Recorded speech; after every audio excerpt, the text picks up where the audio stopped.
maintain your friendship if I became an informant? To tell me the names of criminals is hardly informing. They're not criminals, Masala. They're patriots. Patriots? Yes, like Patriots!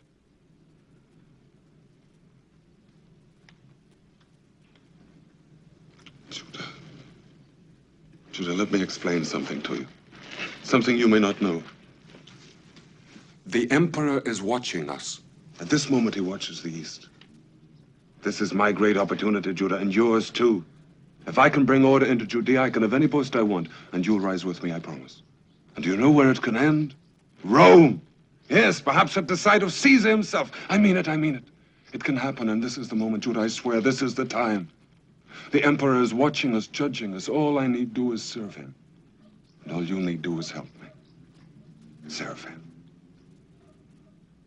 You speak as if he were God. He is God, the only God. He is power, real power on earth. Not that. Help me, Judah. I would do anything for you, Masala. Except betray my own people. In the name of all the gods, Judah, what do the lives of a few Jews mean to you? If I cannot persuade them, that does not mean I would help you murder them. Besides, you must understand this, Masala. I believe in the past of my people and in their future. Future? You are a conquered people. You may conquer the land. You may slaughter the people. But that is not the end. We will rise again. You live on dead dreams. You live on the myths of the past. The glory of Solomon is gone. Do you think it will return? Joshua will not rise again to save you, nor David. There is only one reality in the world today. Look to the west, Judah. Don't be a fool. Look to Rome. I would rather be a fool than a traitor or a killer. I am a soldier. Yes, who kills for Rome, and Rome is evil. I warn you. No! I warn you. Rome is an affront to God. Rome is strangling my people and my country, the whole earth. But not forever. I tell you, the day Rome falls, there will be a shout of freedom such as the world has never heard before.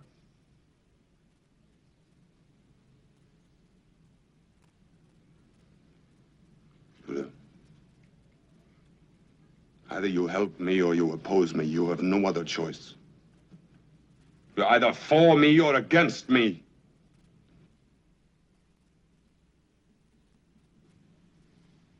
If that is the choice, then I am against you.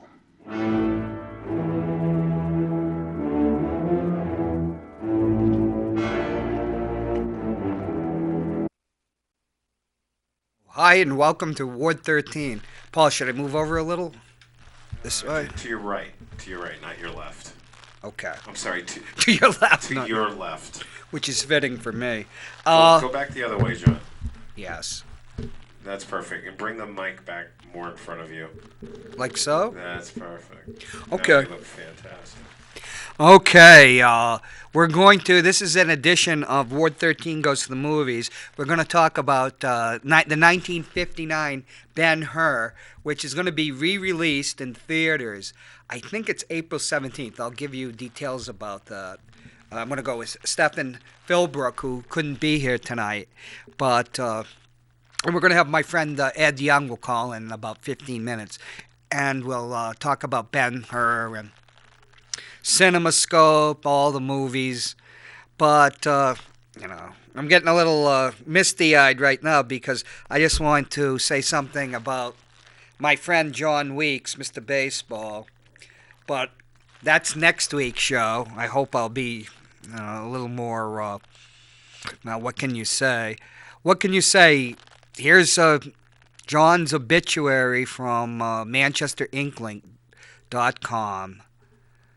John Nicholas Weeks, a.k.a. Mr. Baseball, 78 of Manchester, died March 21, 2019 at his residence after a period of declining health.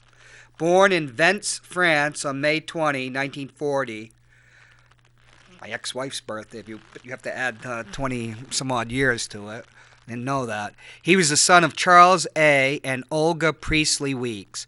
He grew up on the East Coast and graduated from Bar Harbor High School in 1958, as people watching this show and the Mr. Baseball show would know. He then moved to Los Angeles, California, became a member of the Culver City Lions, was an avid bowler, and lived there for 32 years before returning to Twin Mountain, where he bartended in the Cave at the Mount Washington Hotel for 18 years. Most recently, he had been employed as a bartender by the North End Bistro in Manchester. Jon was a cat lover and had many pastimes, including repairing watches and clocks, crossword puzzles, and always telling a good joke. However, his passion was the game of baseball and his beloved New York Yankees. He referred to himself as the most knowledgeable baseball fan, which is true, and could recite every year's winners of the World Series, thus earning the title of Mr. Baseball, which was a national title, and it was in competition. He loved studying baseball statistics and had his own Mr. Baseball show on Manchester Public Television. Above all else, he will be remembered as a loving and devoted husband, father, and brother who cherished time spent with family and friends. Then they have the family members. You can go into Manchester Inklink. So I talked to Sylvia recently, his wife. A celebration of Jon's life will take place at Billy's Sports Bar. And that's going to be April 14th. I think it's going to be from 4 to 8 o'clock. So next week we will do a show in commemoration of Mr. Baseball. And he was a good friend, very loyal friend. Speaking of friends, our good friend Glenn R.J. Ouellette is going to be appearing in a production of Our Town. After he gives the Board of Aldermen a piece of his mind tonight, they're going to be rehearsing. This is probably my favorite play. New Hampshire based, right, over at Jaffrey. And, let's see, the Manchester Community Theater Players, Friday, April 5th and 12th, Saturday, April 6th and 13th, Saturday, April 7th and 14th. And tickets and information... Well, you can probably go online. The Manchester Community Theater Players. Glenn is going to be playing the, is it called the Constable? I don't even remember the Constable. I guess that's the Night Watchman, right? I think they added that part in specifically for Glenn. I don't remember that part, and I remember this play so well. I guess because the actors in it before was so seamless. One of the best performance I saw was James Whitmore. Over at the Peterborough Playhouse, just before he died. I think my friend Ed Young was with me then. It was tremendous. It's a great play, what we can say. It's one of those ones that nobody can really screw up, you know. It's such a fine piece. So let's get out there and support Glenn, right? And the Manchester Community Theater Players. All right, what are we talking about tonight? We are going to the movies. As you can see, we have one of the Ben-Hur posters behind us with the illustrious. Well, that's not an Oscar. That's the Asker. Remember, if you remember the old Amsterdam show, we once gave out a Asker. Ask not what your city can do for you. Ask. Oh, it's the opposite, I think, Paul. Don't ask what you can do for your city. Ask what your city can do for you. And I guess in a week or so, 2 weeks, we'll take nominations for the Asker for about local, people. Let's put them that way. And we'll award it. So far, I've got Joe Lavasser nominated for his performance about closing down Safe Station. But we're here to talk about William Wyler's Ben-Hur. Now, Paul... When you said you'd never seen Ben-Hur, I was shocked. How? Yeah. Well, it's just one of those things I never really got around to. Because it was up until I think The Godfather, it was the fourth highest grossing movie in history. And in the days before VCRs, and when you still had theaters, movies used to come back every several years. Gone with the Wind would come back every 3 to 5 years. The Ten Commandments would always be re-released around Easter, even though every year it was shown like on CBS. Every year it would be on there. And that was a very high-grossing movie itself. And that was a different world, though, where, Friend Edward. What? Excuse me? Friend Edward, line 1. Oh, it's Ed. It says ready, so I just... Yep. Just give him a second and say hello. Go ahead. Ed, is that you? I am here. Ed, we're talking... They're re-releasing Ben-Hur from 1959 to theaters. I'm going to give some information to my audience. And my director and engineer, Paul Cormier, he's never seen Ben-Hur, which, we're both almost 60 years old. It's kind of a shock to think somebody didn't see Ben-Hur. Would you agree? I mean, it's a must-see film if you call yourself a cineast. It's one of the great films of all time. I think correct me if I'm wrong. I think when it was made, it had the biggest budget of any movie ever made when it was made. Right. The year of our birth. It went up to almost. The year It was start. we were born, 1959. Right. It was shot between 58 and 59. It took like 6 months of shooting. $15 million, which who knows what that would be. Well over $150 million. It was the most expensive movie made to that time. The $15 million budget would be matched by another great masterpiece that would come out 3 years later and win the Best Picture Oscar, which is Lawrence of Arabia. But oh, you know that I'm on Are we on the air now? yeah, we're on the air right now. The interesting thing about the film, well, it had a record once of winning 11 Oscars. Will you, there's a certain person that always texts me during the show. Will you just cool off for a bit? Yes, we have one devoted fan here at Ward 13, but Peter White, I said hello. it's not Peter White. May I introduce myself? I'm not sure if your listeners know who you're listening to. I don't know if after your last appearance on the show we should introduce you, Ed, but you can. Well, I'm Edward X. Young. I'm an actor and independent filmmaker, currently residing in New Jersey, but I grew up in New Hampshire, went to Manchester West High School, went to high school with you, Jon Hopwood, graduating class of 1977. Now everybody knows how old we are. Nevertheless, I'm a filmmaker, and I'm just shocked that your partner or your friend has not seen the hair. It used to be it used to. Depends on how old you are. You and I know it was a staple to broadcast on TV at Easter time, back when there were only 4 channels on the TV set. 3, really. And and if you wanted to watch anything in those nights it was on. I think did they used to show it in a 2-night event? Did they used to break it up, or was it shown in one fell swoop?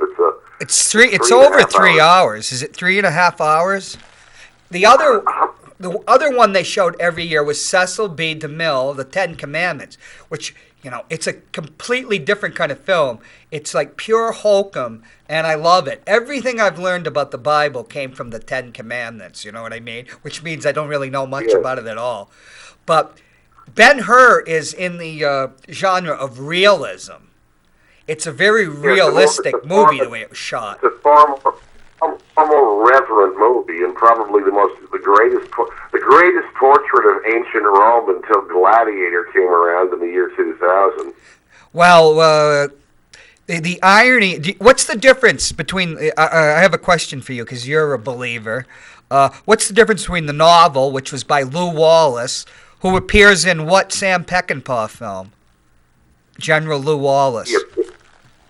I didn't read. Which Peckinpah film does he appear in? Must be one of the early ones. He's played by Jason Robards. Pat Garrett and really? Billy the Kid. What character is he? I love that movie. He's playing General Lew Wallace.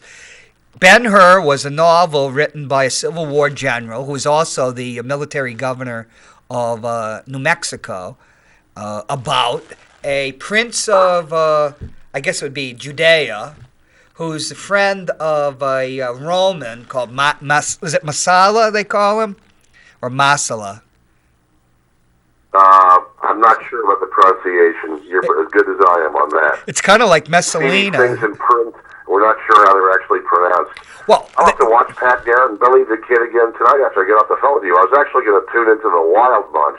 all right, It's Ad. about Remember 3 weeks. what I told you when you Sorry. call in. You got to focus on what we're talking about. I'm already got my enough problems focusing. But his childhood friend, he's friends with a Roman who saves his life, but he returns to Judea as a military official, and he wants to.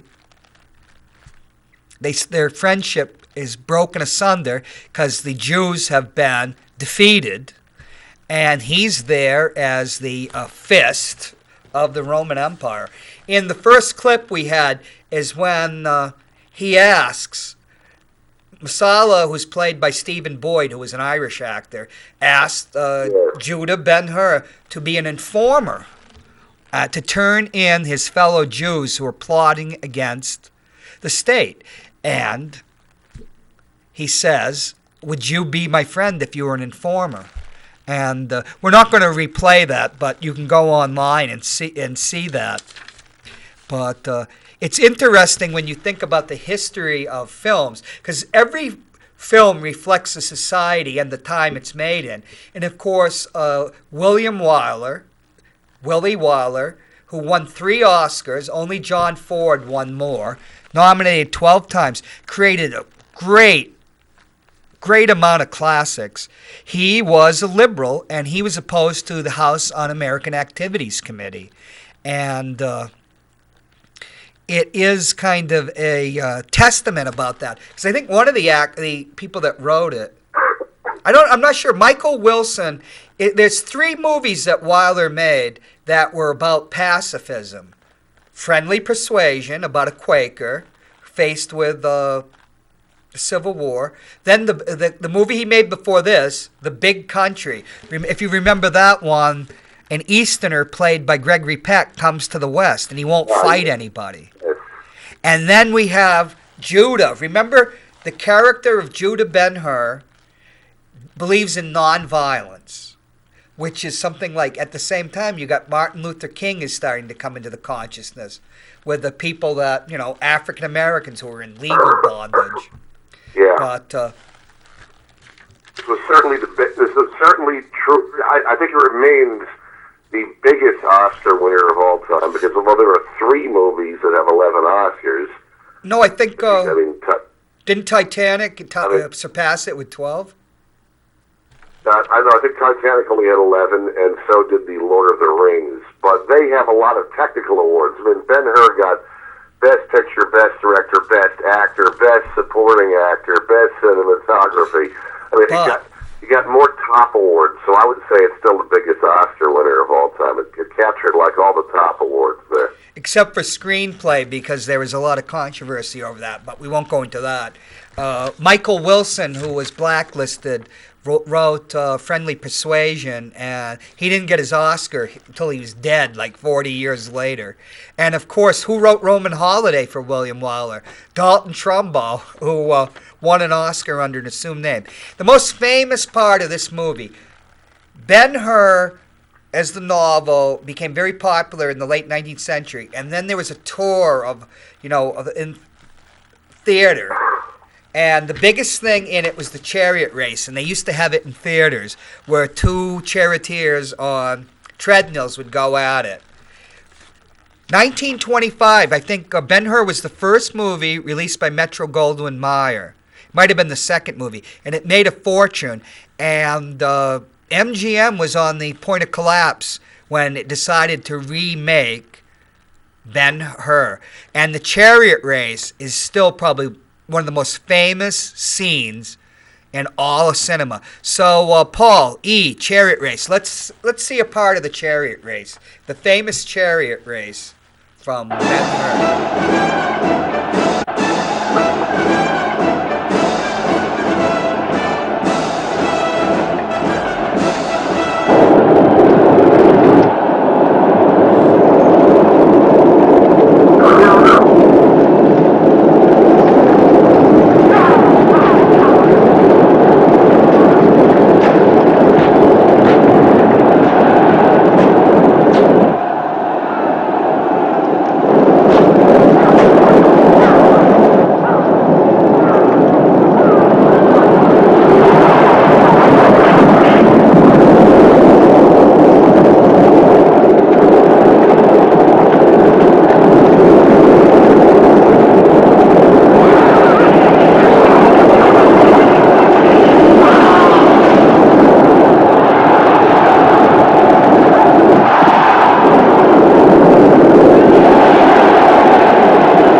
haven't seen Ben-Hur on a big screen, it's the same as not seeing Lawrence of Arabia on the big screen.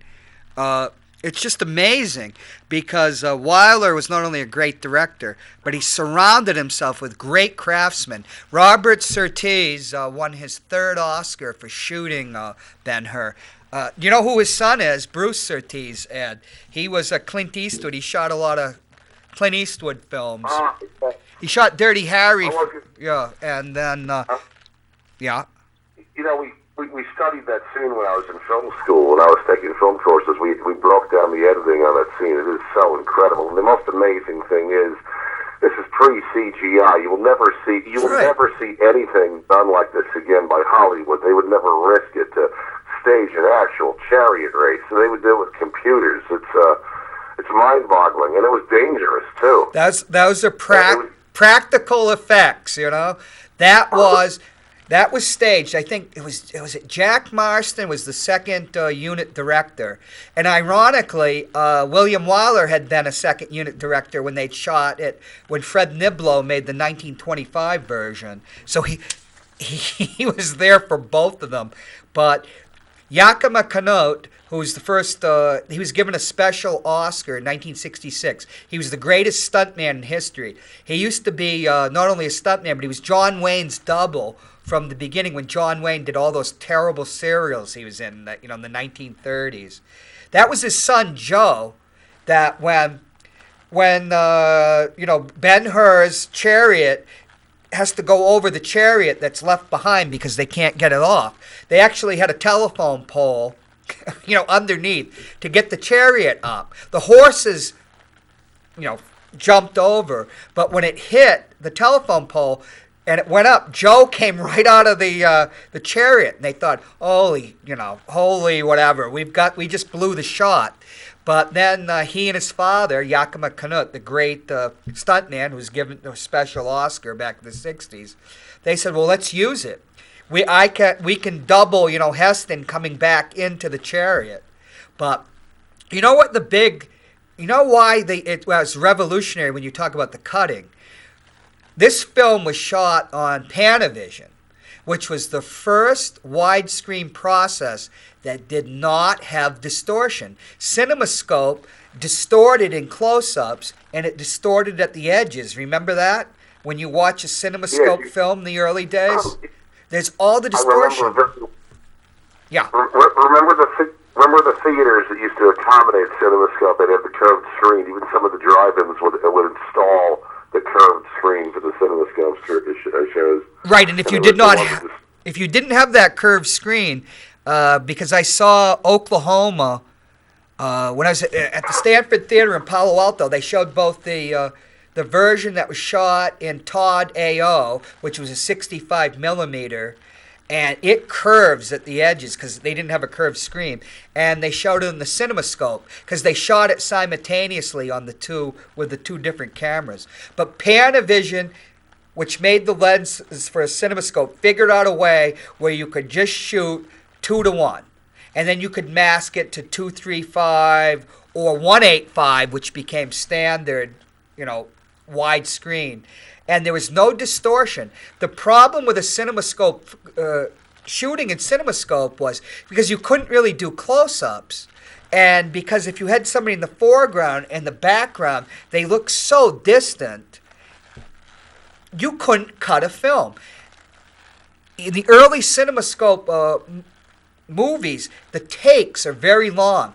The one person that could really shoot a CinemaScope movie was Otto Preminger. If you watch River of No Return, but that was because he had such an objective eye as a director. So you would see like Marilyn Monroe and Bob Mitchum, and then like the luggage would be floating off in the river, and you could actually watch it, and it's like, well, that's something, right? But you couldn't make a traditional film, and you couldn't cut like you could in a normal film. This was the first widescreen film where you cut. It's a staccato type of cutting, and they bring you right into it. But, when you used to for a close-up, if you used the 100-millimeter lens with the old 35-millimeter, you needed a 200-millimeter lens because of the way the camera was, which put you so far away. But they used the 140-millimeter lens on this ad, and they had to bring the camera in. So twice horses went right into the camera. And Laurence Olivier had a scar on his lip because when he was shooting Henry V, not in scope, but in Technicolor, the horses in the movie came right into the camera, and he was sitting there. But William Wyler sat on a dolly, way up high. But when did Panavision come into vogue? That is Panavision. This is the first Panavision film, and they called it many different things. Okay, this was the first. Panavision doesn't distort. And when you didn't have the distortion, you could actually shoot like a normal film. But, there's ways of pulling a focus so you can bring the two planes in. But it was very difficult to do that. Ironically, when you called me, I didn't answer the phone because I got out of work early today and I was watching Chinatown, which is a great Panavision. Yes, but we're not talking about that. Originally, it was going to be shot by Stanley Cortez, but we're talking about... Let me ask to the audience knows, is this going to receive a general release in theater, or is this a Fathom special event? It's a special. Yeah, I saw. Yeah, Fathom has been doing a great job bringing back great classic films, in addition to showing the Metropolitan Operas live. Right. But this is one of the greatest things which has happened in movie theaters recently. I mean, I saw Gone with the Wind last month, a Fathom event. I'm glad they're re-releasing Ben-Hur. I think I heard them advertise that when I went there. But it's terrific. They broadcast it in a 4K presentation, so there's a super high definition. That will be an experience worth having. People should be encouraged to see this. It does. Even Gone with the Wind, there are certain movies that don't have the same impact on TV, even if you've got that huge big, giant flat screen. It just doesn't cut it. You got to see it in a super majestic format. I will definitely be checking that out. Maybe even twice. I'll see what the broadcast dates are for those Fathom events. But these movies were meant to be seen in a theater and meant to be seen in a theater with an audience that's reacting with you. But this was the widest film of its time, and I don't think it's ever been surpassed. I think it's 266 to 1, or it could have gone 27 to 1. It was Panavision Extreme, an extreme frame. And William Wyler hated CinemaScope. He hated widescreen. But he was famous. William Wyler was a great director. He was famous for his long takes. Orson Welles is indebted to William Wyler to a degree that very few people realize. Henri Langlois of the great French. What was it? I can't remember where he worked. He was given a special Oscar around 1970. What was it called? The Cinémathèque or something that preserved all the films. I think he's the first, and might be the only one, that showed the debt that Wells owed to William Wyler. Because before you had Citizen Kane, Wyler had already shot in Deep Focus with Greg Toland, They had shot in Deep Focus as early as, Dead End, which is one of Bogey's, not one of Bogey's first films, of course, but one where he has a really substantial role. And he shot Wuthering Heights with Greg Toland. But and also John Ford used Toland to shoot, what was that movie with John Wayne based on the O'Neill play? Oh, The Long Voyage Home. So he was a master, but William Wyler loved long takes. In the first clip we had the thing where Masala is talking about the loyalty and you should be loyal to me. And they move the camera and they reframe it. Because how do you fill something that's 266 to 1? And Wyler did it. He was a master of that. Wyler was a master when you go to the early talkies, which were so static, of just taking that camera and moving it. There's a movie he made with Walter Houston where takes go on forever. I just left it was 266 to 1, yes. Yeah, folks, it's but just seeing that on the screen where it's stretched, it takes up all your vision and your peripheral vision. And what did Fritz Lang say about CinemaScope? Oh, it's great for shooting snakes.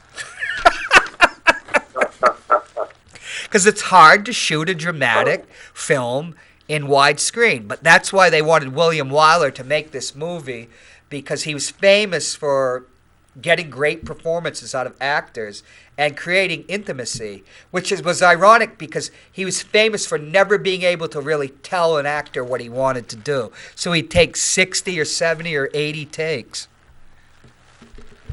Yeah, Kubrick did the same thing. He would never tell the actor what he wanted. He would just trust them to, if I tell you to do it again, you'll get it right eventually. Yeah, but that's a different type of shooting. It's like what did Elia Kazan told somebody that was going to be shooting a Wyler film. He's just not able to express himself what he wants. He'll know it when he gets it because he would try to express himself. You know, he was trying for some naturalism where Kubrick is Kubrick. It's like, he's unique. Let's see F, The Race Is Not Over, where Ben-Hur and his friend Masala confront each other one last time. Triumph complete, Judah. The race won. The enemy destroyed.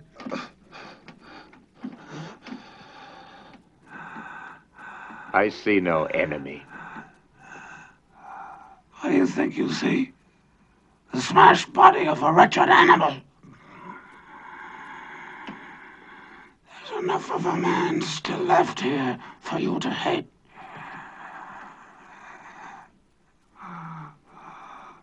Let me help you.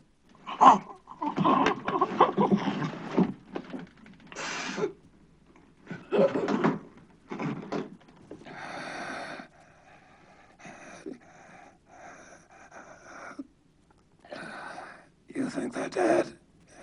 Your mother's sister? Dead? And the race over? It isn't over, Judah. They're not dead.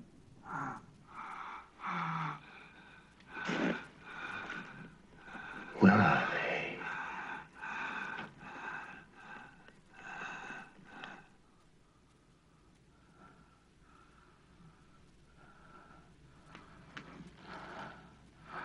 Where are they? Where are they? Look for them in the valley of the lepers. If you can recognize them.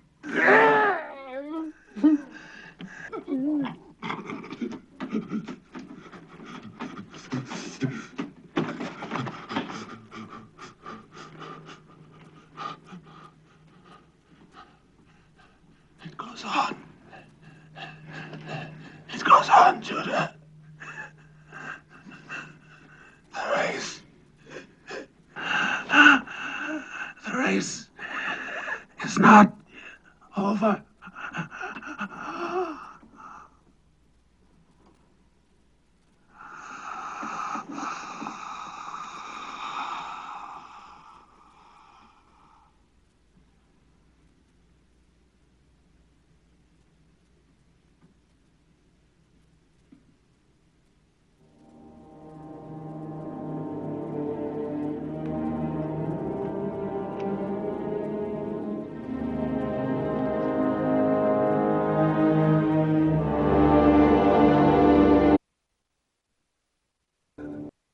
Heard the story that Gore Vidal used to tell about writing on Ben-Hur? Well, there were several screenplays before, and it's MGM. Several. There were 40 screenplays that they commissioned. And then they chose Gore Vidal came in to, work on it, but Christopher Fry who was denied credit, was there for the shooting, and they used to just rewrite the scenes, right then and there, between the next day. Nobody, and William Wyler would just take a completely different tack on a scene after shooting like 40 takes, and, well, tomorrow come in with something different.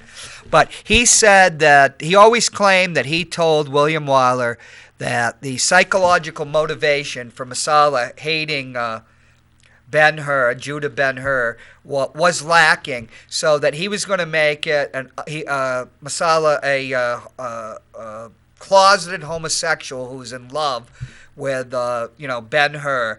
And allegedly William Wyler says, "Don't tell Chuck," which means Charlton Heston. Wyler always said he doesn't remember that conversation, and Heston said that was a bunch of hooey. But that becomes... Could be an apocryphal Hollywood legend, yes. No, but Gore Vidal talked about it and wrote about it. But when I was watching some of the clips, I haven't seen the movie in a long time. I saw it on the big screen, I think, about 20 years ago in California. And it's a great movie on the big screen. But as I'm watching it, I'm just thinking, this is 1959. Anybody that was in the military, or anybody that gone through World War II, would understand how people could hate each other after being friends. Laurence Olivier played, what was it? He played Iago to Ralph Richardson's Othello in 1938, and they took he took Freud's interpretation that Iago was the same thing, a closeted homosexual, and that's why he's going to destroy Othello. And there's a lot of funny stories about that.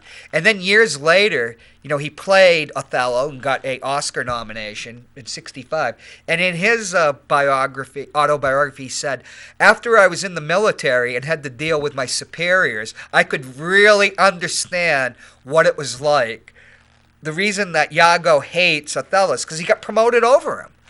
And in the dynamic of the story, when his friend Masala comes back, he's the representative of the emperor and wants him essentially to kiss his, hindquarters. And he won't do it. It's a fascinating story when you really look at it, because Ben-Hur is a non-committed person. He believes in nonviolence. And then increasingly he's driven by hate and then by vengeance. And anybody that knows Hamlet, what does vengeance do to you? It reduces you to the person you hate, which is made explicit in the film. He wants vengeance. You were a colonel in the army, right? I was a sergeant. Oh, I got sergeant first, though, and everybody hated me. But, the other thing is, one's a Roman, and in World War II, and one's a Jew. One's a colonial occupier, one's the colonial people. The hatred is explicit, of course. I don't think you need Gore Vidal's story to explain how friends can become enemies. Gore Vidal may have been overrated. I liked it when he and Buckley used to fight on firing line. I thought it was great. But the scene you just showed, it does evoke memories. It does evoke memories of Second City TV's famous satire on Ben-Hur, when John Candy asks after he dies, did he say my mother and sister became lepers or leopards? Well, they do become lepers, don't they? But that's the one, I love the movie Ben-Hur, but that's the one thing that bugs me. I mean, his mother and sister have become lepers, and they're in a leper colony, and they're healed, and when they reveal their faces, they got like a little smudge. They should have made them up as lepers. It's 1959. They're making a movie that became the most popular film of its time. They're not going to... It's not some cheap, drive-in movie, Ed. That type of stuff didn't become mainstream till the 90s. In 1962, Pasolini in the Gospel according to St. Matthew. Yeah, that Pasolini, lepers look like lepers. which 5 people in the whole world have seen outside of cinema students. This was a movie, the 4th highest grossing movie up till The Godfather.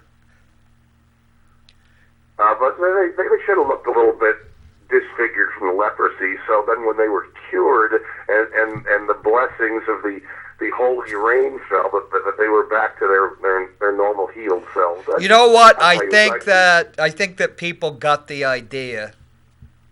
Yeah.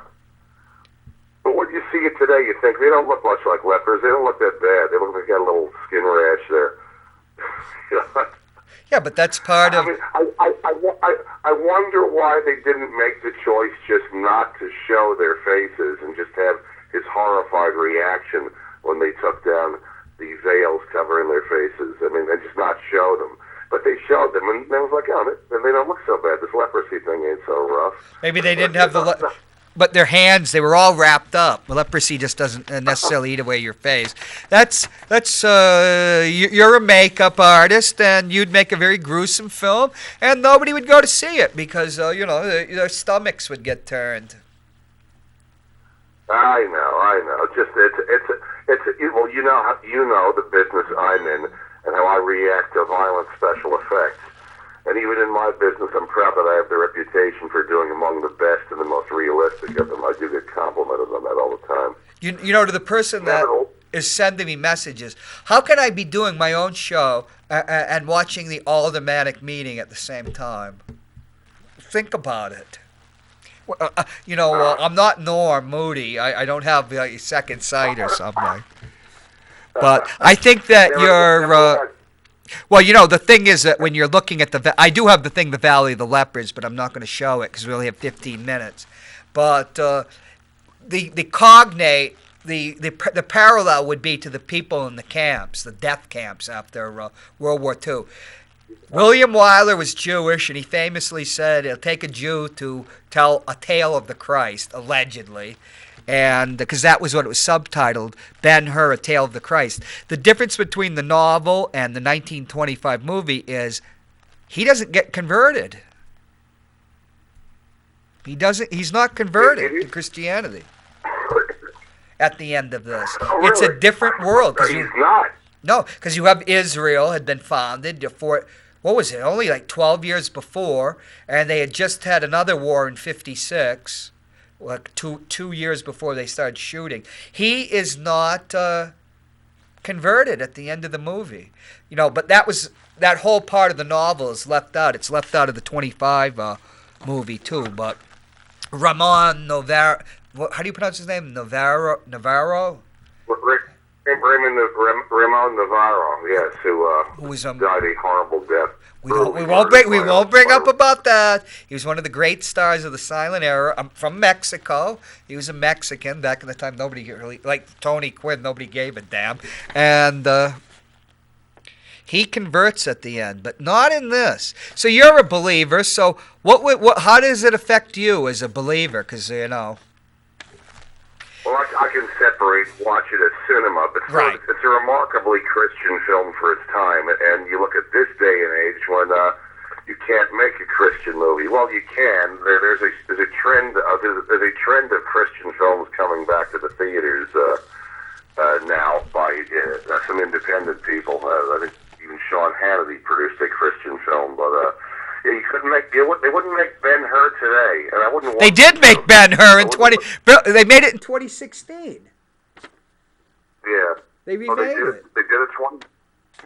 So Ed struck out. I forget they did remake it. That's right. I wasn't watching many movies that year. I was busy doing something else. 2016. That's right. They did remake it, which is why? Why do they do this? For money. Why? I heard they're going to remake The Wild Bunch. God, please. No. Ed Young from A Tale of the Christ of the Wild Bunch. Christ, you never see Christ's face in the entire movie. Yes. Charlton Heston, now, what a great star! What a career he had! What are you what an amazing career! What are you babbling about now? Charlton Heston? What's that? Did you say Charlton Heston? Yes. what an amazing career he had. What an amazing resume of great films he was in. And a great American, too. Sure, yeah, great liberal. He was the foremost supporter of the Reverend Dr. Martin Luther King. Great liberal. Yeah. Told, he got a little soft towards the end and went funny in the head, which is a line from a movie, but we won't get into it. Well, we got about 12 more minutes, and I've got the scene, the two parallel scenes about water. Why don't we show those, Paul? Water, while Mr. Young thinks about Charlton Heston's great patriotism. But I will say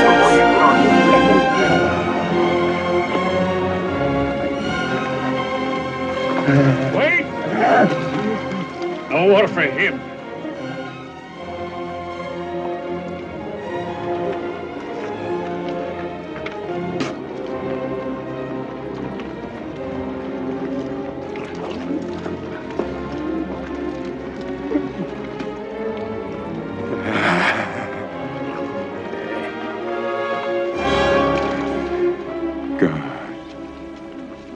Help me.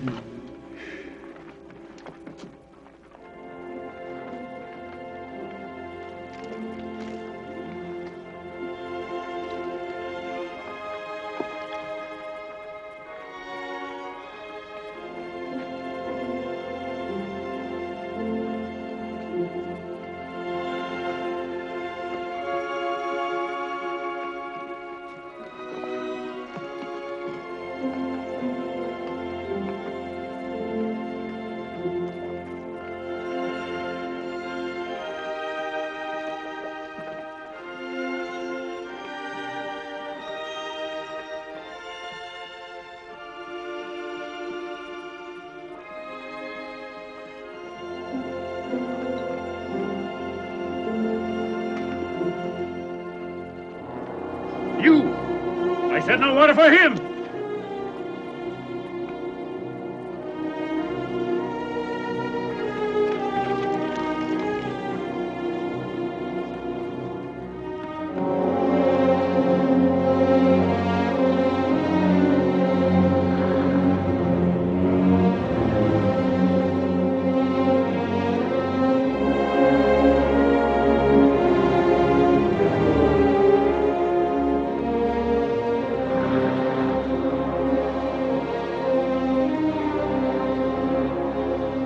On your feet, all of you. Get them on their feet. Back in line, you dog!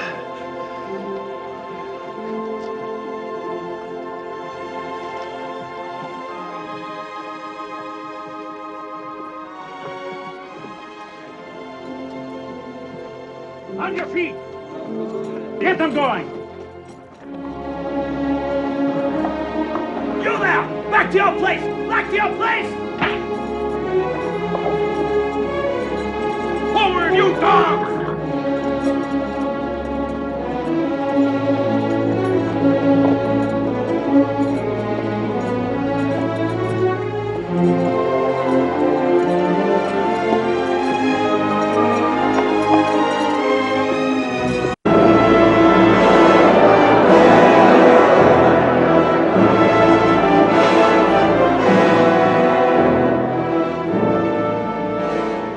We must go back.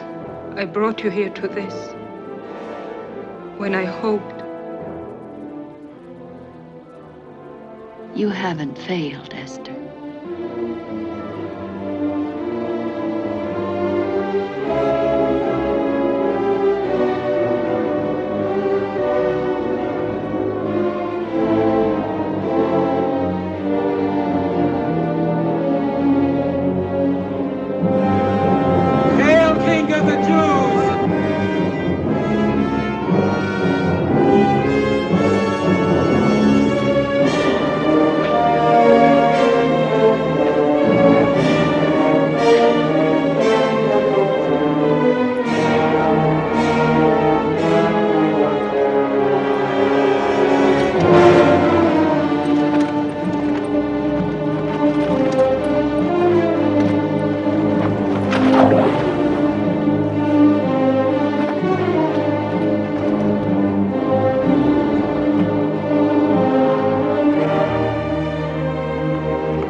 Well, we only got about 2.5 minutes left, and all I have to say, it's a beautifully made film. It's very moving. You don't have to be a Christian to see it and be moved about it, because it's Wilder himself was a World War II vet. He lost his hearing. He filmed famously in the but it was banned. It was banned in China under Chairman Mao. Who cares, Ed? Come on. I'm gonna have to hang up on you again. It's a deeply moving film, and you don't have to be into Christ. It's about giving up the anger and vengeance for some type of transcendence. The last scenes where he's reconciled with his mother and daughter. It's a really moving film, and I am a very cynical type of person, and as I say, he's not converted in the end, because it's about something more than just any one religion. To me, Christ is a universal figure. Do you have anything left to say without any political hokum, Ed? About the film as a work. I'm very glad you alerted us and the public to the fact that they can see this at the Fathom events. And if you care about cinema, you really should, because it does not translate, no matter how big your TV is in your home. And to see it with an audience, it's a damn shame that so many movies are not being appreciated with an audience anymore. It was great to see Gone with the Wind at the Fathom events with a full theater packed. Okay, Ed. We're gonna have the ending chariot race from the 1925 version. We'll have you back if you can, in like 3 weeks. We'll talk about Sam Peckinpah, and we'll let you run riot. Thank you. I'll talk to you later. Adios. Yeah. All right. Now the movie's gonna be at the Hooksett Cinemagic at April 17th. I'm going to be seeing it with Stephen Philbrook at that day, April 17th. That's it, John. Okay. Take care. Bye.